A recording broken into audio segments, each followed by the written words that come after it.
1।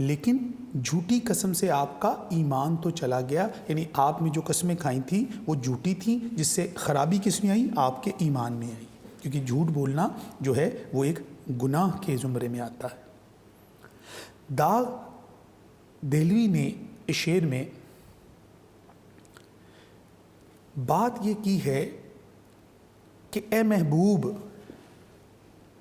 میں یہ جانتا ہوں کہ آپ نے جو مجھ سے وعدے، جو قسمیں، جو پیار محبت نبھانے کی، جینے مرنے کی ساتھ جو عہد و پیمان کیے ہیں وہ سچے نہیں ہیں۔ یعنی شاعر کا جو محبوب ہے، اردو شاعری میں جب ہم بات کرتے ہیں مرزا خان داغ کی، تو وہ محبوب کی جو وعدہ خلافیاں، اس کی کج ادائیاں، اس کی بے رخیوں کا ذکر بہت کثرت سے ملتا ہے ان کے کلام میں۔ تو یہاں پر بھی محبوب کی جھوٹ بولنے کی بات کی جا رہی ہے کہ شاعر کہتا ہے کہ اے محبوب، کہ تمہاری جھوٹی قسموں کا مجھے اندازہ تھا، لیکن آداب عشق کا یہ تقاضا ہے کہ محبوب کی ہر بات کو دل کی گہرائیوں سے تسلیم کیا جائے، محبوب کی کسی بات کو رد نہ کیا جائے، محبوب کی دل آزاری نہ کی جائے۔ تو لہٰذا شاعر یہاں محبوب کو اس چیز کا احساس دلا رہے ہیں، جتا رہے ہیں اس کو کہ اے محبوب، تم جو مجھ سے باتیں کرتے تھے، مجھ سے عہد و پیمان کرتے تھے، وہ وقت نے ثابت کیا ایک ایک کر کے وہ سارے جھوٹ تھے۔ اس وقت جب آپ مجھ سے جب عہد و پیمان کر رہے تھے، اس وقت بھی میرے دل میں یہ خیال پیدا ہوتا تھا کہ آپ جو کہہ رہے ہیں آپ اس کو نبھائیں گے نہیں، لیکن عشق کا تقاضا یہ تھا کہ محبوب کی ہر بات کے آگے سر تسلیم خم کر دیا جائے۔ لہٰذا اے محبوب، میں نے آپ کا لحاظ رکھا، آپ کا ادب کیا، آپ کا احترام کیا کہ آپ کی جھوٹی باتوں کو بھی کیا سمجھ لیا؟ سچ مان لیا، اور اس سچ میں شک نہیں کیا، یعنی اس بات کو منوان تسلیم کر لیا کہ جو محبوب مجھ سے کہہ رہا ہے وہ سچ ہے، وہ جو کہہ رہا ہے مجھے اس پہ یقین کرنا ہے۔ تو لہٰذا شاعر سے محبوب کو شکوہ کیا ہے کہ محبوب، تم نے جو قسمیں مجھ سے کھائی تھیں آج تک وہ قسمیں پوری نہیں ہوئیں، تو اس سے نقصان کس کا ہوا؟ میرا نقصان نہیں ہوا، میرا کوئی حرج نہیں ہوا، کیونکہ میں نے آداب عشق کا پورا لحاظ اور احترام رکھا، اور محبوب کی ذات کو، تمہاری بات کو تمہارے سامنے کبھی یہ نہیں کہا کہ اے محبوب آپ جھوٹ بول رہے ہو، بلکہ آپ نے جو کہا میں نے اس کو سچ مان لیا۔ عاشق کو محبوب کی ان جھوٹی قسموں کا بخوبی علم ہوتا ہے، لیکن پھر بھی وہ محبوب کی باتوں پر یقین کر لیتا ہے۔ اس کی وجہ یہ ہوتی ہے کہ محبوب جس ادا سے بات کرتا ہے، جس انداز سے بات کرتا ہے، شاعر کا دل اس کی محبت میں گرفتار ہونے کے باعث نرم پڑ جاتا ہے۔ اور دوسرا، محبوب کی بات کرنے کا جو ڈھب ہوتا ہے اس پر اعتبار کرنا ہی پڑتا ہے۔ وہ جھوٹ بولتا تھا بڑے سلیقے سے، وہ جھوٹ بولتا تھا بڑے سلیقے سے، میں اعتبار نہ کرتا تو اور کیا کرتا۔ تو لہٰذا محبوب جو عہد و پیمان باندھتا ہے وہ سچ ثابت نہیں ہوتے۔ تو داغ یہاں اس بات کا اظہار کر رہے ہیں شعر میں بیٹا کہ جھوٹی قسمیں کھانے سے میں نے تم پر یقین کیا، میرے عشق پر کوئی حرف نہیں آتا، اور نہ ہی کبھی میری ذات پر انگلی اٹھ سکتی ہے کہ میں نے محبوب کی بات کو تسلیم نہیں کیا۔ میں نے ہمیشہ آپ کی بات کا لحاظ رکھا، آپ کا احترام کیا، آپ کے جھوٹ کو بھی سچ سمجھ کے سینے سے لگایا۔ لیکن حقیقت کیا نکلی؟ حقیقت یہ نکلی کہ وقت گزرنے کے ساتھ ساتھ آپ کے سارے عہد و پیمان، آپ کے سارے دعوے، اے محبوب آپ کی ساری باتیں ایک ایک کر کے جھوٹی نکلیں۔ تو محبوب تم یہ سمجھتے ہو کہ تم نے میرا نقصان کیا ہے، حقیقت میں اس میں آپ ہی کا نقصان ہے، کیونکہ آپ نے جھوٹ بول کر کیا کیا ہے؟ اپنے ایمان میں خرابی پیدا کر لی ہے، اپنے ایمان کو داغدار کر لیا ہے۔ اب تم دنیا میں میرے گناہ گار بھی ہو، تمہیں میرے سامنے آتے ہوئے ندامت ہوگی لیکن جب تم خدا کی بارگاہ میں جاؤ گے تو وہاں پر بھی تمہیں ان جھوٹی قسموں کا حساب دینا ہوگا، کیونکہ جھوٹی قسم کھانے کی کسی مذہب میں اجازت نہیں دیتا، کوئی مذہب اس بات کی اجازت نہیں دیتا۔ تو لہٰذا تم خدا کی بارگاہ میں بھی اپنے داغدار ایمان کے ساتھ جاؤ گے کہ تم دنیا میں جھوٹ بولتے رہے ہو، جھوٹے وعدے کرتے رہے ہو، اور وعدوں کے بارے میں قیامت کے دن باز پرس ہوگی، تو تمہیں وہاں پر بھی ندامت کا سامنا کرنا پڑے گا، اور خدا کی بارگاہ میں مجرم بن کے پیش ہوگے، اور دنیا میں جب تم میرے سامنے آؤ گے تو تمہیں ندامت سے سر جھکانا پڑے گا کہ محبوب تم نے مجھ سے وفا نہیں کی، میرے ساتھ سچ نہیں بولا، لیکن میں نے ہمیشہ تمہاری باتوں کو، تمہاری عہد و پیمان کو، تمہاری چیزوں کو سچ سمجھا، تمہارا احترام کیا۔ جھوٹ بول کر دھوکہ دینا، کسی کے ساتھ اس طرح کی بات کرنا جس کی حقیقت سے کوئی تعلق نہ ہو، یہ بہت بڑا گناہ ہے۔ دھوکہ دہی کی قطعاً بھی اجازت نہیں ہے۔ تو محبوب ہاں، اگر میں تمہاری بات پہ یقین نہ کرتا تو میری محبت پہ ہر جاتا، کیونکہ میں نے تو آپ کی ہر بات کو سچ مانا، میں نے آپ سے کوئی دھوکہ نہیں دیا، میں نے آپ کا احترام کیا ہے، آپ نے جو کہا ہے میں نے اس کو سچ تسلیم کیا ہے۔ لہٰذا گناہ کی جو ذمہ داری ہے وہ آپ کے کاندھوں پر آئے گی، کیونکہ آپ کے سارے وعدے، ساری باتیں جھوٹی ثابت ہوتی ہیں۔ جھوٹی قسمیں بہت ہیں کھانے، میرے مرنے کا غم وہ کھائیں، اور خدا کے واسطے جھوٹی نہ کھائیے قسمیں، مجھے یقین ہوا، مجھے اعتبار آیا۔ یعنی شاعر نہیں چاہتا کہ میرا محبوب جھوٹی قسمیں کھائے، اس کے اندر جھوٹ نہیں ہونا چاہیے۔ اے لب یار تجھ کو میری قسم، کبھی سچی قسم بھی کھائی ہے؟ استفہامیہ لہجہ، سوالیہ انداز ہے۔ تو یہ شاعر نے طنز بھی کی ہے محبوب پر کہ کبھی سچ بھی بولا ہے، کیونکہ آپ جب بھی مجھ سے بات کرتے ہیں میں تو آپ کی باتوں کو سچ سمجھتا ہوں، لیکن حقیقت میں آپ مجھ سے جھوٹ بولتے ہیں، سچ نہیں بولتے، لہٰذا خرابی آپ کے ایمان میں آئی ہے جس کا حساب آپ کو اللہ کی بارگاہ میں دینا ہوگا۔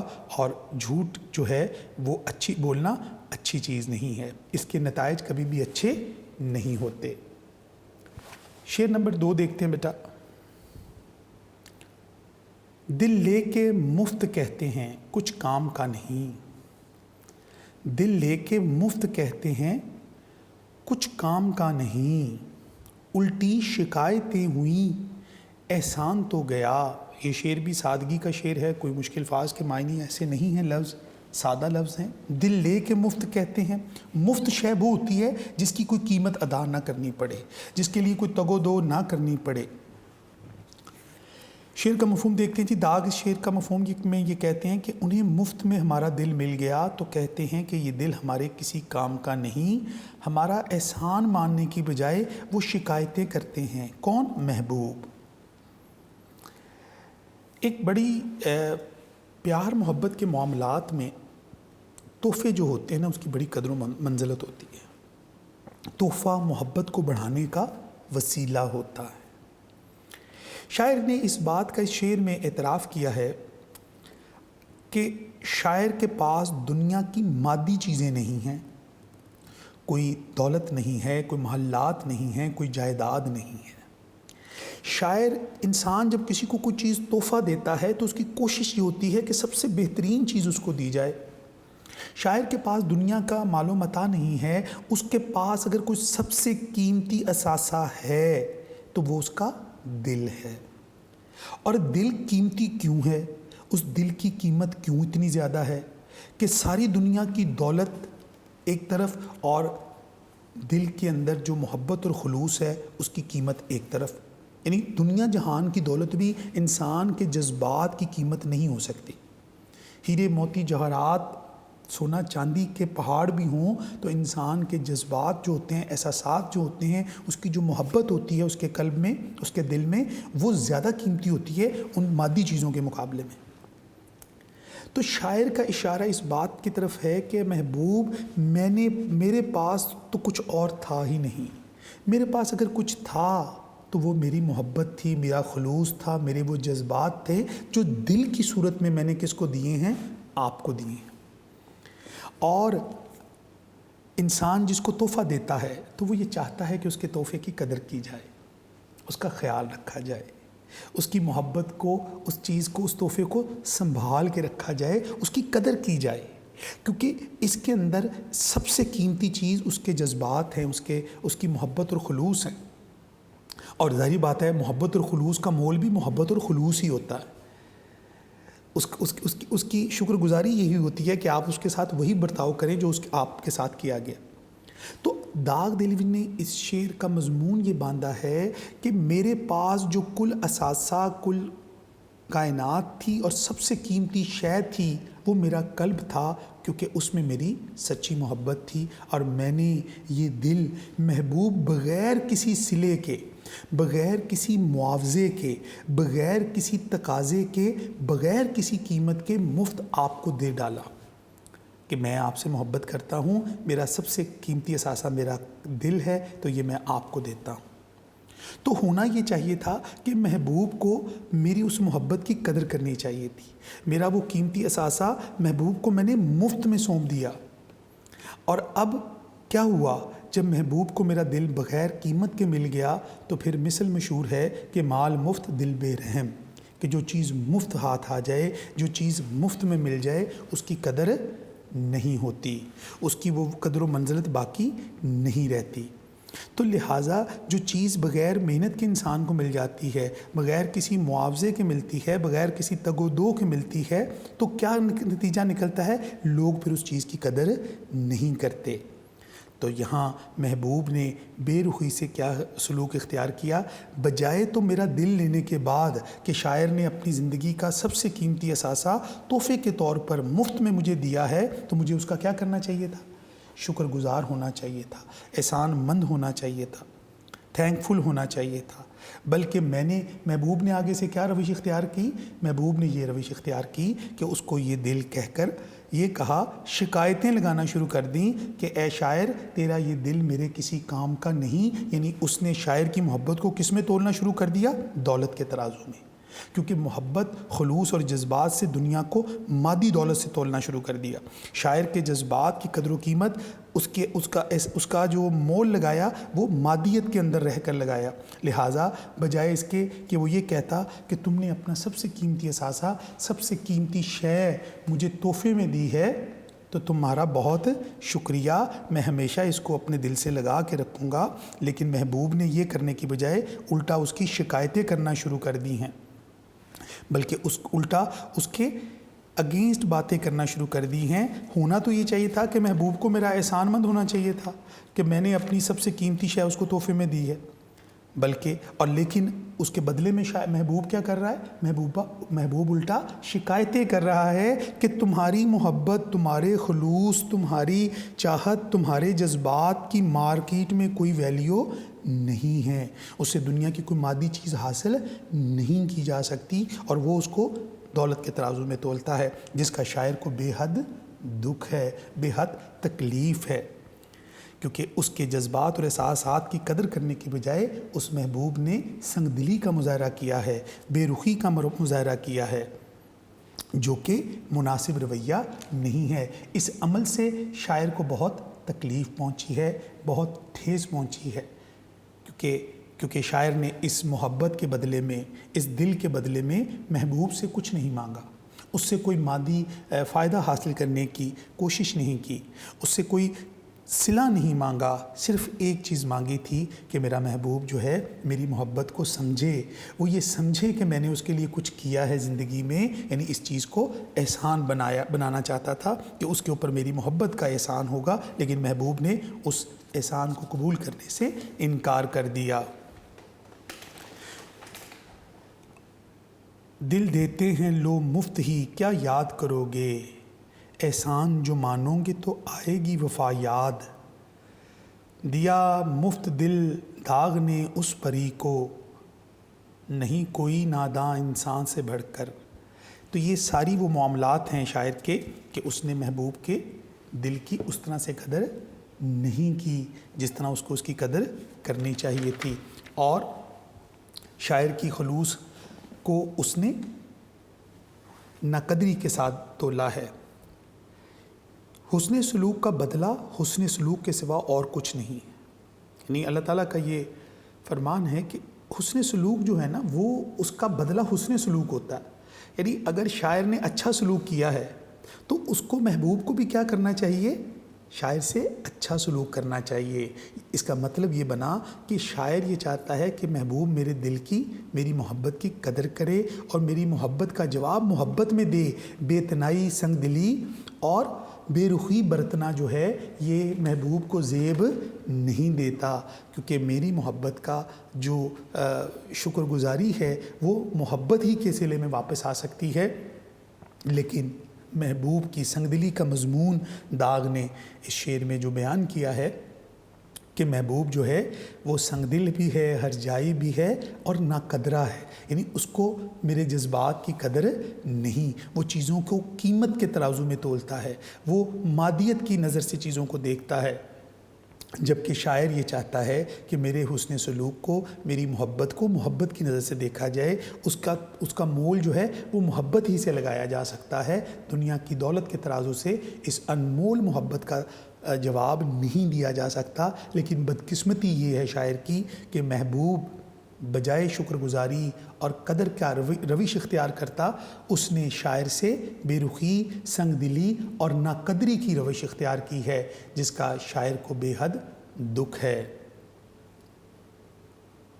دل لے گیا پر ایک نہ کی اس طرف نگاہ، ایسا تو دل بروں میں کوئی مفت بر نہیں، دعویٰ مہر و وفا پر وہ برا مان گئے، الٹے بدنام ہوئے احسان کے احسان گئے۔ تو یہ وہ سارے احسانات تھے جو شاعر نے محبوب پر کرتا تھا، لیکن محبوب جو ہے اس کے احسان کا بدلہ یا احسان کو تسلیم کرنے کے لیے آمادہ ہوتا ہوا دکھائی نہیں دیا۔ تو داغ نے اس شعر میں محبوب کے اس رویے کے اوپر طنز بھی کی ہے، محبوب کی روش کو بدلنے کی بھی کوشش کی ہے اور احساس بھی دلوانے کی کوشش کی ہے کہ شاعر کے جذبات کو سمجھے اور اس کے جذبات کی قدر کرے۔ شعر نمبر بیٹا اب 3 دیکھتے ہیں۔ شعر نمبر 3 ہے جی کہ ڈرتا ہوں دیکھ کر دل بے آرزو کو میں، ڈرتا ہوں دیکھ کر دل بے آرزو کو میں، سنسان گھر یہ کیوں نہ ہو مہمان تو گیا، ڈرتا ہوں خوف آتا ہے مجھے دیکھ کر دل بے آرزو، ایسا دل جس میں آرزو یعنی خواہش نہ ہو، خواہشوں سے خالی دل کو دیکھ کر شاعر کہتا ہے میں ڈرتا ہوں، خوف زدہ ہوں۔ دوسرے مصرے میں مثال ہے، سنسان گھر یہ کیوں نہ ہو مہمان تو گیا، سنسان ہونا، ویران ہونا، خاموشی چھا جانا۔ مہمان کیا ہوتا ہے بیٹا؟ مہمان وہ ہوتا ہے جو مقیم نہیں ہوتا، یعنی مہمان وہ ہوتا ہے جو کچھ دیر کے لیے آپ کے پاس آتا ہے، قیام کرتا ہے اور پھر واپس چلا جاتا ہے، اسے مہمان کہتے ہیں۔ تو شاعر نے مرزا خان داغ دہلوی نے اس شعر میں جو ہے اس کے اندر ایک بڑی خوبصورت مضمون اور بڑی خوبصورت مثال یہاں دی ہے، ایک بڑی فلسفیانہ مثال یہاں پیش کی ہے۔ پہلے ہم شعر کا مفہوم دیکھتے ہیں کہ اگر دل میں کوئی خواہش موجود نہ ہو تو اس کی مثال ایک ایسے گھر کی طرح سے ہے جو بے آباد ہو، جسے دیکھ کر ڈر لگتا ہے، خاموشی، سناٹا خوف کا تاثر دیتا ہے۔ تو لہٰذا ایسا گھر جس میں مہمان نہ ہو یعنی کوئی خواہش نہ ہو۔ یہاں کس کو مہمان کہا گیا ہے؟ خواہشات کو۔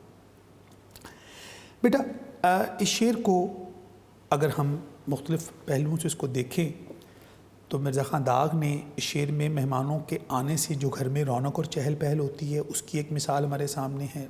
خواہشات جو ہوتی ہیں وہ زندگی کو متحرک رکھتی ہیں، خواہشات کا دوسرا نام زندگی ہے، یعنی زندگی اور خواہشات لازم و ملزوم ہیں، یعنی یہ اس کے بغیر زندگی نہیں گزر سکتی۔ اور یہاں پر خواہشیں جب پوری نہ ہوں تو وہ حسرت بن جاتی ہیں اور پھر حسرتیں جو ہیں وہ غم کا روپ دھار لیتی ہیں۔ سب سے پہلے تو ایک مہمان کی جو مثال دی ہے مرزا خان داغ نے، وہ بڑا خوبصورت مثال دی ہے کہ بیٹا ایک گھر ہو جس میں 2-4 افراد رہتے ہوں، تو وہاں پر جب مہمان آ جاتے ہیں تو اس گھر میں ایک چہل پہل ہوتی ہے، رونق ہوتی ہے، کھانا پینا، محفل سجتی ہے، یہ ساری رونقیں بحال ہو جاتی ہیں۔ پھر جب مہمان چلے جاتے ہیں اور پھر گھر میں ایک پھر اداسی اور ایک سناٹا سا چھا جاتا ہے، یعنی مہمانوں کے آنے سے گھر میں ایک رونق، ایک چہل پہل بڑھ جاتی ہے، ایک خوشی کا دورہ ہوتا ہے، اور زندگی جو ہے زیادہ متحرک ہو جاتی ہے مہمانوں کے آنے سے، جبکہ اس سے پہلے اس میں ٹھہراؤ ہوتا ہے۔ اب یہاں مرزا خان داغ نے کیا مثال دی ہے کہ میں اب یہاں کس کو گھر کہا ہے؟ جس طرح گھر کو مہمان جو آتے ہیں گھروں میں آتے ہیں، تو یہاں گھر کون ہے؟ شاعر کا قلب ہے، شاعر کا دل ہے، اور شاعر کے دل میں جو آتی ہیں وہ خواہشات ہیں۔ ان خواہشات کی بات کی ہے کہ خواہشات کے جیسے مہمان کے گھر میں آنے سے گھر میں رونق اور چہل پہل ہوتی ہے، خوشی کی لہر دوڑ جاتی ہے، اسی طرح خواہشات کے گھر میں آنے سے یعنی دل میں آنے سے دل کے اندر رونق پیدا ہوتی ہے، خوشی اور مسرت پیدا ہوتی ہے، امیدیں پیدا ہوتی ہیں، زندگی کی تحریک پیدا ہوتی ہے۔ لیکن اگر دل میں خواہش پیدا نہ ہو، اگر دل میں امیدیں پیدا نہ ہو، تو کیا ہوتا ہے بیٹا؟ اس کا اثر یہ ہوتا ہے کہ دل ویران ہو جاتا ہے، سنسان ہو جاتا ہے، اس گھر کی طرح جس گھر سے مہمان رخصت ہوں تو وہاں اداسی چھا جاتی ہے۔ اس طرح جس دل سے خواہشات ختم ہو جائیں، آرزوئیں ختم ہو جائیں، وہ دل بھی اداس اور ویران گھر کی مانند ہو جاتا ہے۔ تو خواہش اور آرزو کا تعلق 2 چیزوں سے ہوتا ہے، ایک ضرورت اور دوسرا ماحول۔